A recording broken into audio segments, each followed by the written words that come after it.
जगदीश हरे स्वामी जय जगदीश हरे। ओम नमो भगवते वासुदेवाय। जय श्री कृष्णा। आज इस वीडियो में गुरुवार व्रत की सरल पूजा विधि जानेंगे। कुछ खास नियम भी होते हैं जिनके बिना गुरुवार व्रत अधूरा है, और साथ ही व्रत ना भी कर पाते हों तो इसकी पूजा करने का प्रयास करें, क्योंकि यह गुरु ग्रह से संबंध रखता है और साथ ही श्री हरि विष्णु का यह दिन है।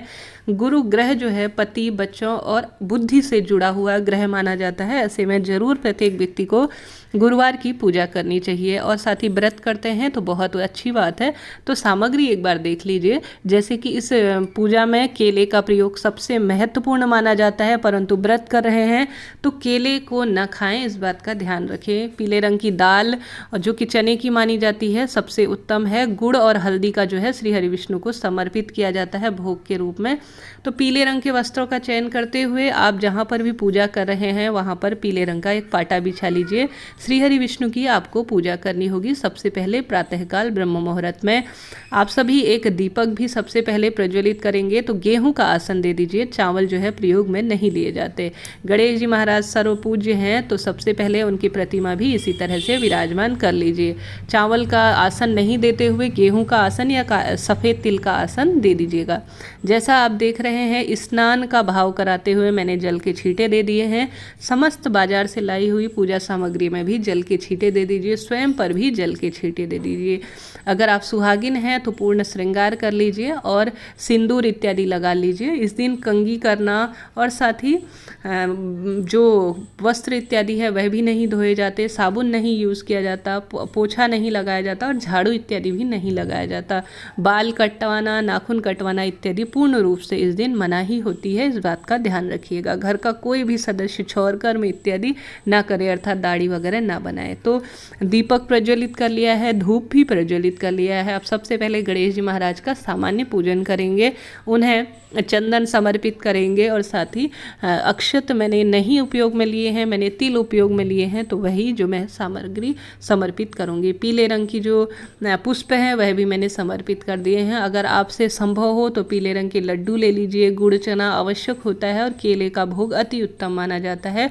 तो कोशिश कीजिएगा गुरुवार के दिन इन्हें दान करें और प्रभु को भोग लगाएं, यह सर्वोत्तम माना जाता है। ऐसी स्थिति में अब श्री हरि विष्णु की प्रतिमा पर भी हम सभी चंदन समर्पित करेंगे और साथ ही तिल इत्यादि समर्पित करेंगे। माता रानी को तिल के साथ साथ हम रोली समर्पित करेंगे। गुरुवार का व्रत अपने आप में अद्भुत माना जाता है। प्रत्येक सौभाग्यवती स्त्री को एक बार जीवन में गुरुवार के व्रत करने चाहिए। गुरुवार के व्रत कब शुरू करें?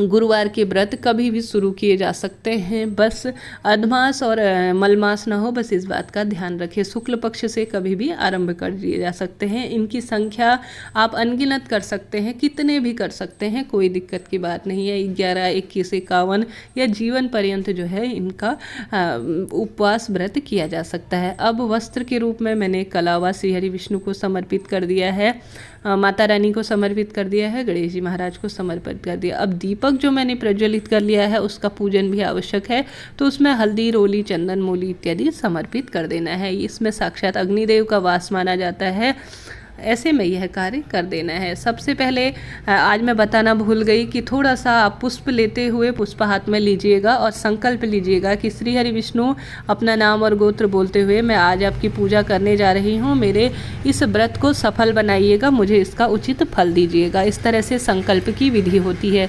अब श्री हरि विष्णु को हम यज्ञोपवीत समर्पित करेंगे और साथ ही सुपारी इत्यादि समर्पित करें। आप गणेश जी महाराज के लिए भी ला सके तो काफ़ी उत्तम होगा, नहीं तो कोई दिक्कत की बात नहीं है, सामान्य पूजा भी की जा सकती है। अब इत्र आपके घर पर एक बार लाकर रख लीजिए, हमेशा हर एक पूजा में काम आएगा।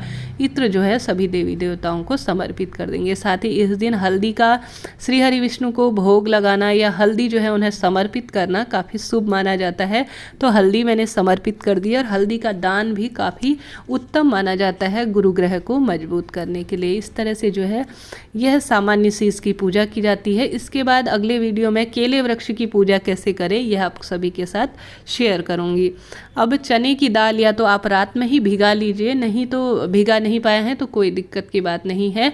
वह जो है आप सभी को चने की दाल श्री हरि विष्णु को समर्पित करनी होगी। इस बात का ध्यान रखिए कि गणेश जी महाराज तुलसी पत्र के साथ भोग स्वीकार नहीं करते, तो उनके लिए अलग से जो है आप सामग्री लीजिएगा। मैंने गुड़ चना लिया है जो कि श्री हरि विष्णु को समर्पित करूंगी, उसमें तुलसी दल आवश्यक रूप से रखूंगी। आप भी यही कीजिएगा। गणेश जी महाराज को भी केला समर्पित कर दिया है और साथ ही श्री हरि विष्णु को भी केला समर्पित कर दिया है। अब आप निरंतर इस कार्य को करते हुए ओम नमो भगवते वासुदेवाय का जरूर जाप करें। यह मंत्र अपने आप में अद्भुत और काफ़ी सरल माना जाता है। इस तरह से यह सरलतम पूजा विधि है गुरुवार व्रत की। अब गुरुवार व्रत की हमने पूजा कर ली है। अब थोड़ा सा चने के दाने हाथ में लेते हुए हम सभी जो है गुरुवार व्रत की कथा का श्रवण करेंगे। और साथ ही शाम के समय में इस व्रत में मीठा भोजन खाया जाता है, नमक इत्यादि नहीं खाया जाता, तो इस बात का आप सभी को ध्यान रख लेना होगा। तो इस तरह से गुरुवार व्रत की कथा का श्रवण करेंगे। इस व्रत को करने से पति और बच्चों के भाग्य में, सौभाग्य में और स्वयं के सौभाग्य में वृद्धि होती है। बुद्धि निरंतर प्रगति करती है, ऐसा शास्त्रों में वर्णन है। ऐसे में आप सभी भी कोशिश कीजिएगा इस व्रत को करने की। न भी कर सके तो गुरुवार की पूजा जरूर कीजिएगा।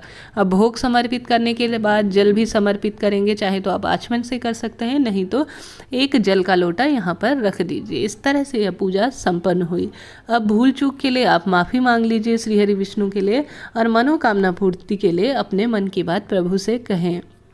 और साथ ही इस व्रत में कुछ ना कुछ पीले रंग के वस्त्र हो गए, चने की दाल हो गई, गुड़ हो गया, केला इत्यादि दान करने का प्रयास करें। जैसे मैंने बताया, आप जो चीज़ें दान कर रहे हैं वह खाए नहीं, खास तौर पर केला। अब जो है आप सभी को श्री हरि विष्णु और इन सभी देवी देवताओं के नाम की अपनी संपन्नता के अनुसार यहाँ पर भेंट रख दीजिएगा। भेंट रखने से पूजा पूर्ण मानी जाती है। जो हम नहीं ला पाए हैं उसकी पूर्ति के लिए यह होती है। अब अंत में या तो धूप की आरती कर लीजिए या कपूर जला लीजिए या दीप की आरती, या तीनों को मिलाकर जो है एक बर्तन में अर्थात एक थाली में रखकर विधि विधान से ओम जय जगदीश हरे यह आरती कर लीजिए, गणेश जी महाराज की आरती कर लीजिए। और इस तरह से यह पूजा संपन्न हुई। अब यह करने के बाद आप सभी को केले वृक्ष की पूजा जरूर करनी चाहिए। इस दिन केले वृक्ष के नीचे दीपक जरूर लगाना चाहिए। उसकी वीडियो मैं अगले वीडियो पर आप सभी को जरूर देने का प्रयास करूंगी कि कैसे विधि विधान से गुरुवार के दिन आप केले वृक्ष की पूजा करें। इस तरह से यह वीडियो मददगार रहा हो तो चैनल को लाइक शेयर और सब्सक्राइब करना ना भूलें। ओम नमो भगवते वासुदेवाय। राधे राधे।